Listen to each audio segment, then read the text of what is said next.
আমি পরেছিলাম একটা পাতলা নীল ম্যাক্সি। এত পুরনো যে রং হালকা হয়ে গিয়েছিল, যেন পুরনো ছবির মতো আবছা লাগছিল।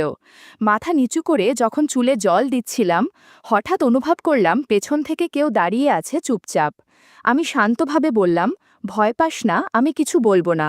সেদিন পর্দার আড়ালে যে মুহূর্তগুলো কেটেছিল তা মনে থাকবেই। আমার নাম পারমিতা, বয়স এখন ৩৯। ৫ বছর আগে স্বামীকে হারিয়েছি। মানুষটা শান্ত ছিল, সরকারি স্কুলের শিক্ষক।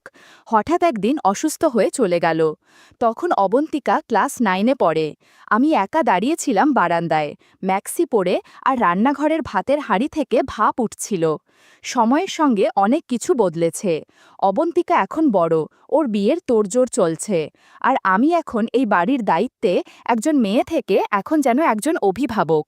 নিজেই সব সামলাই। ঘরে এখন গমগম করছে, কে বাতাসা আনছে, কে গেট সাজাচ্ছে, কে হাসছে প্যান্ডেলের নিচে। কিন্তু এই ব্যস্ততার মধ্যেও মাঝে মাঝে মনে হয় আমি এখনও একজন নারী। আমার গায়ের রং ফর্সা, গরমটা ভারী হলেও চোখে পড়ে, বিশেষ করে শাড়ি জড়ালে। নিজেই টের পাই।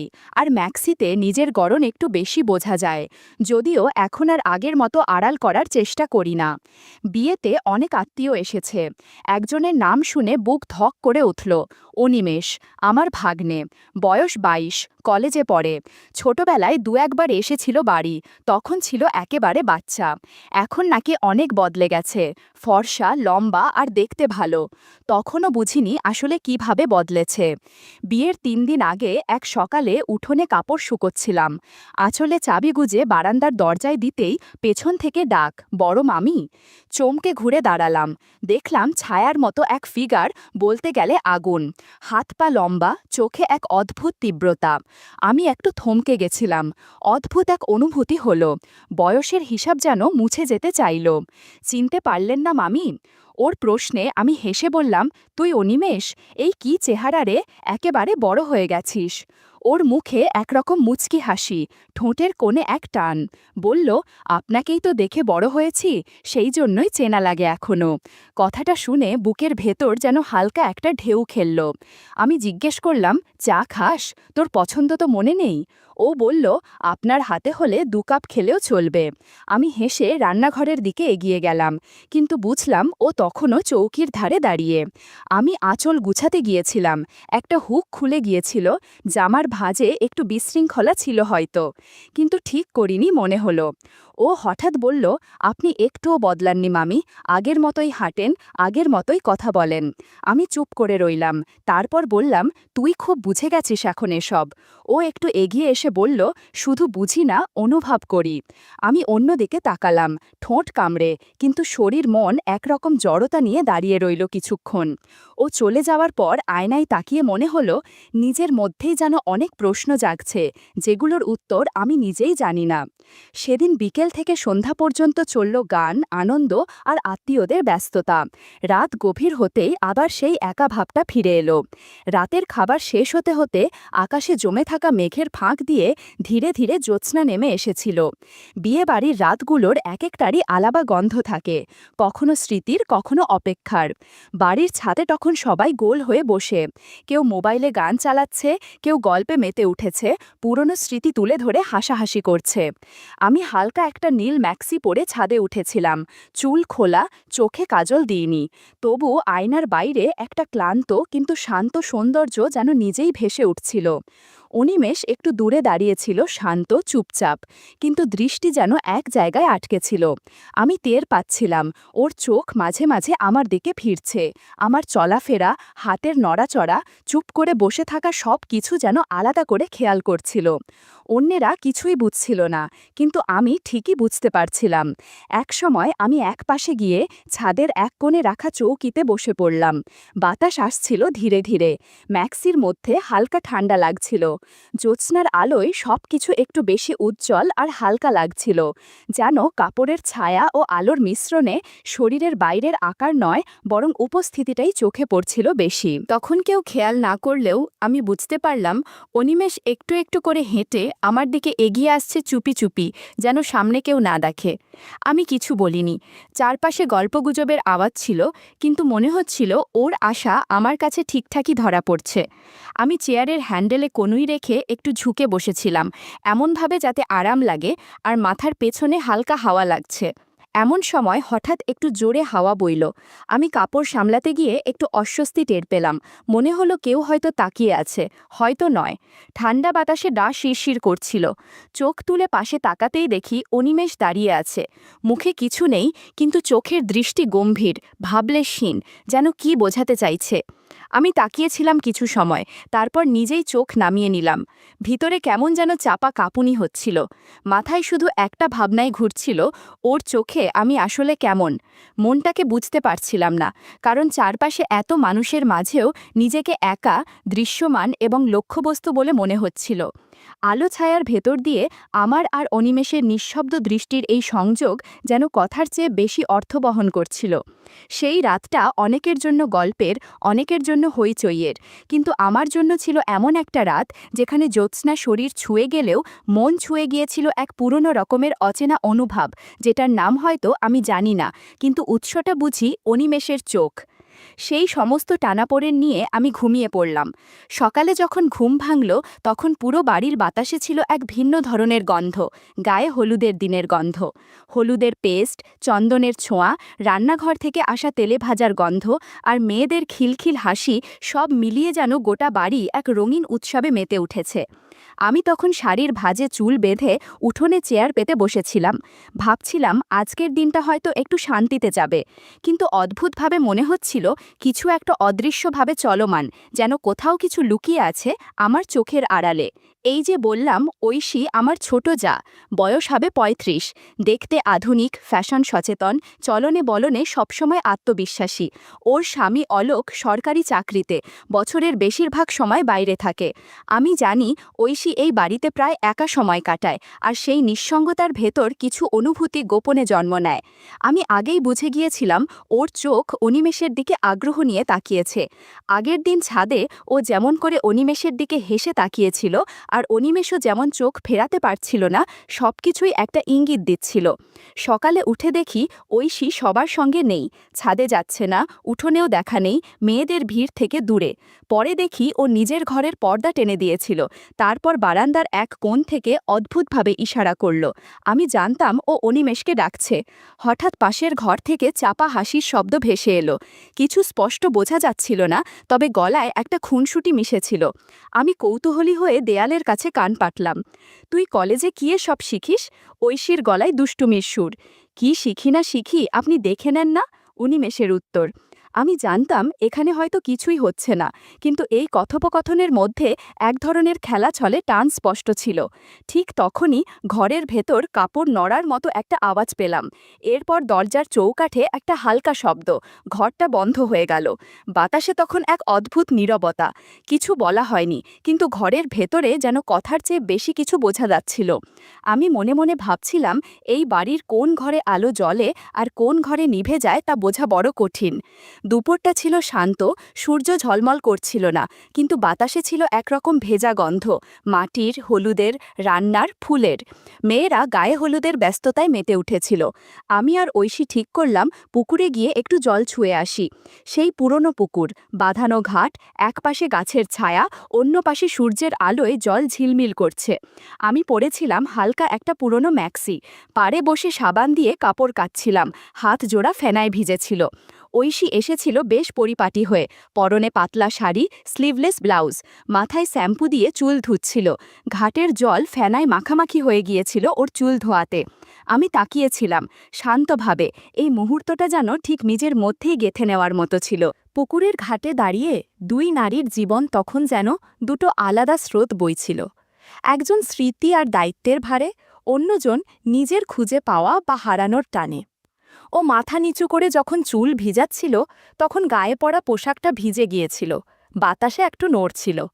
আমি দেখতে পাচ্ছিলাম পুকুরের জলে ওর ছায়া কাঁপছে, আর সেই কাঁপন যেন মনের গভীরে কোথাও গড়িয়ে পড়ছে। আমি কাপড় কাচলাম, হঠাৎ টের পেলাম পেছন থেকে কারো দৃষ্টি যেন স্থির হয়ে আছে। ঘাড় ঘুরিয়ে দেখি অনিমেষ দাঁড়িয়ে, হাতে একটা পুরনো তোয়ালে, চোখে একরকম থমথমে মনোযোগ। আমি বুঝে গেছিলাম ও তাকিয়ে আছে, তবু কাপড় কাচা থামালাম না। নিজের মনে নিজেকে স্বাভাবিক রাখার চেষ্টা করছিলাম, যদিও মনে হচ্ছিল শরীরের ভেতর থেকে একরকম আলোড়ন উঠছে। ওদিকে ঐশী তখন পুকুরে নেমে গেছে, গলা অবধি জলে। চুলটা এক হাতে তুলে বলল, এই অনিমেষ, নামবি না? তোদের শহরে পুকুর-টুকুর নেই নাকি? ওর গলায় ছিল খুনসুটির টান। অনিমেষ একটু এগিয়ে নামতে যাচ্ছিল, আমি শান্ত গলায় বললাম, এই পাশটায় আসিস না, অনেক জোক আছে। ও থেমে গেল, আর আমি টের পেলাম আমার বুকের ভেতরের শব্দ যেন কানে বাজছে। সন্ধ্যা নামার সঙ্গে সঙ্গে পুরো বাড়ি আলোয় ভরে উঠছিল। ঝিকিমিকি বাতি, প্যান্ডেলের নিচে গাঁদা ফুল, হলুদের ঘ্রাণ আর আত্মীয়দের হাসি মিশে এক উৎসবের আবহ তৈরি করেছিল। উঠোনে পাটের আসনে বসে অবন্তিকা, হলুদের শাড়ি পরে একদম যেন ছবির মতো লাগছিল। আমি একটু দূরে দাঁড়িয়ে দেখছিলাম, তবুও মনটা ছিল অন্য কোথাও। খাবারের টেবিলের পাশে দাঁড়ালাম। ঠিক উল্টো দিকে বসেছিল অনিমেষ, চোখে একরকম বোঝা হাসি, যেন কোনো কথা ছাড়াই অনেক কিছু বুঝে যাচ্ছে। পাতে মিষ্টির প্লেট ছিল, আমি হাত বাড়ালাম, ও একই সঙ্গে হাত বাড়াল। আমাদের আঙুল একসাথে ছুঁয়ে গেল। কেউ সরায়নি, কেউ কিছু বলেনি, কিন্তু সেই ছোট্ট স্পর্শে ছিল একরকম চাপা ধাক্কা। আমি হঠাৎ চোখে পড়লাম, ঐশী দূরে দাঁড়িয়ে আছে, ঠোঁটে হাসি, চোখে যেন কৌতূহল। সে ধীরে ধীরে অনিমেষের দিকে এগিয়ে এলো, হাতে হলুদের থালা। চুরির আওয়াজে গা কেঁপে উঠল।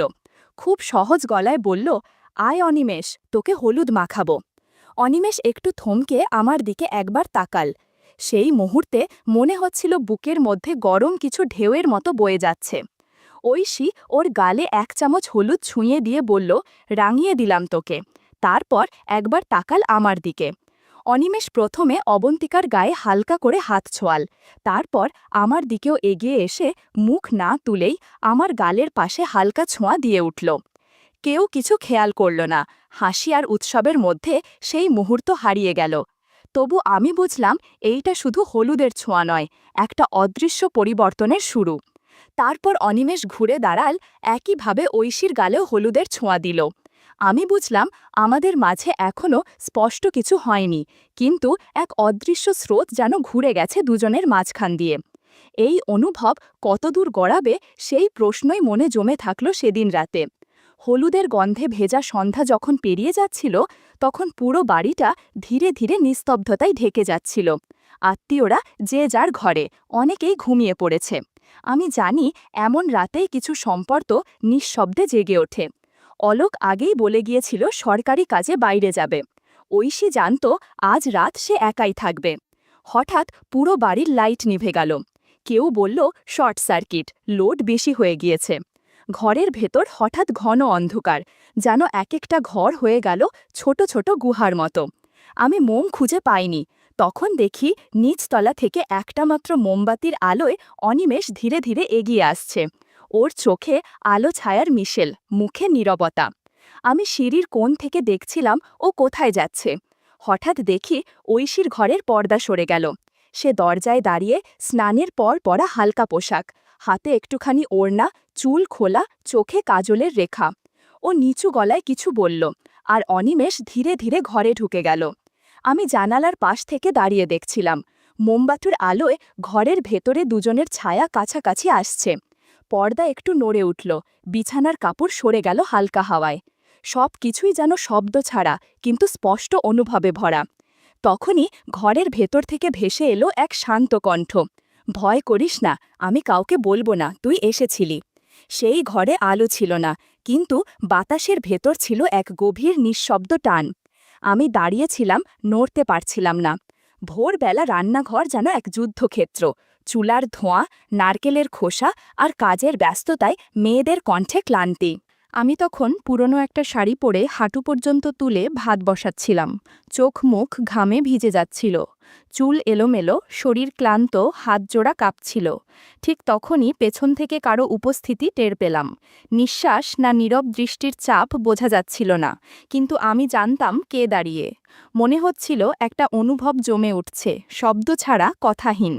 চুলের নিচে জমে থাকা ঘাম তখন পেছন থেকে আসা নিঃশ্বাসে মিশে গিয়েছিল। আমি একটু রুক্ষ গলায় বললাম, তুই এমন করে দাঁড়াস কেন? মুখে যতটা সম্ভব কঠোরতা আনার চেষ্টা করলাম, কিন্তু গলার নিচে যে একরকম কাঁপুনি তা লুকানো কঠিন হচ্ছিল। অনিমেষ হালকা হেসে বলল, সরে যেতে পারি, কিন্তু সত্যি চাইছেন তো আপনি? আমি চুপ করে গেলাম। খুন্তি তখনও হাতে, কিন্তু হাত কাঁপছিল। ওর উপস্থিতি, ওর নীরব দৃষ্টি পেছন থেকে যেন একটা অজানা জ্বর তুলে দিচ্ছিল আমার গায়ে। আমি জানি না কি চেয়েছিলাম, শুধু মনে হচ্ছিল কিছু আটকে আছে আর কিছু ছুটতে চাইছে। দুপুরে ঘর একটু ফাঁকা ছিল, মেয়েরা মেকআপ আর সাজগোজে ব্যস্ত। আমি জানি এ সময় বাড়ির ভেতরের অনেক দরজাই নিঃশব্দে খোলা থাকে। অনিনিশ জানত ঐশী দুপুরে ঘুমোয়, দরজাও প্রায় বন্ধই থাকে, কিন্তু সেদিন সে অপেক্ষা করল না। আমি জানালার পাশ থেকে দেখলাম ও সোজা ঐশীর ঘরের দিকে চলে গেল, পর্দা সরিয়ে দরজাটা বন্ধ করে দিল। ঘরের ভিতর আলোর ছায়া, নিঃশব্দতা আর মশারির ভেতরকার আবছা নড়াচড়া সবকিছু মিলিয়ে এক অদ্ভুত পরিবেশ তৈরি করছিল। স্পষ্ট কিছু দেখা বা শোনা যাচ্ছিল না, কিন্তু বাতাসে যেন একটা গন্ধ লেগেছিল।